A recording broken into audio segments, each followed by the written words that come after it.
মরহুম ব্যারিস্টার মইনুল হোসেনকে ধরবার জন্য তার বাসায় পুলিশ গেছে, এটা পুরনো খবর, আপনারা গতকালকের বিভিন্ন সংবাদপত্রে দেখেছেন। কিন্তু এই পুরনো খবরের সঙ্গে একটা নতুন উপাদান যোগ হয়েছে, যেটা নজিরবিহীন। এই খবরের বিষয়ে প্রধানমন্ত্রীর কার্যালয় একটা ব্যাখ্যা বা প্রতিবাদ মতো দিয়েছে। পুলিশ তার বাসায় গেছে ধরতে কিংবা যে কোনো উদ্দেশ্যে, যদি এখানে প্রকাশিত খবরে কোনো ভুল ভ্রান্তি বা তথ্যের ঘাটতি থাকে তো সেটা পুলিশ বলবে। পুলিশের মিডিয়া বিভাগ আছে, পাবলিক রিলেশন অফিসার আছে, কিন্তু ব্যাখ্যা দিচ্ছে প্রধানমন্ত্রীর কার্যালয়। এটা বাংলাদেশে কেন, আমার মনে হয় সারা পৃথিবীতে এটা কোনো নজির খুঁজে পাওয়া যাবে না।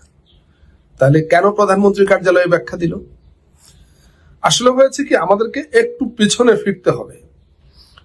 এবং আমি ব্যারিস্টার মইনুল হোসেন তার পরিবার সম্পর্কে কয়েকটি কথা বলবো। এটা আসলে তিনি যখন মারা গিয়েছিলেন তখনই বলবার ইচ্ছে ছিল, যে কোনো কারণে হয়ে ওঠেনি।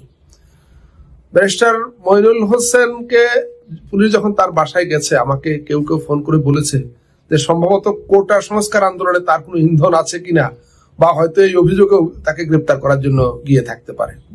তো তিনি তো নাই। আমি বলেছি তিনি না থাকলেও এই কোটা সংস্কার আন্দোলনে তার ইন্ধন আছে। হ্যাঁ, কিভাবে আছে সেই ব্যাখ্যায় আসছি। তার আগে বলি যে ব্যারিস্টার মইনুল হোসেন তাকে যে গ্রেপ্তার করা হয়েছিল